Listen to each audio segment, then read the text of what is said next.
Hey you guys, welcome back for color of the day. Today's color of the day goes to the new Touch Behold SPF finishing powder.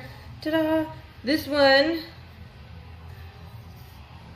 I think this actually does come in shades. It has broad spectrum SPF 25 medium protection. Ta-da! Yeah, this one is in shade light. I believe it only comes in 4 shades. I think it's light, medium, dark, and deep. Yeah, but this is kind of actually super awesome. You take the cap off and it's got the brush in there all ready to go for easy on the go application. And yes, so it's a setting powder that you use that has SPF in it. So you can essentially wear your sunblock on top of your makeup and you don't have to worry about it.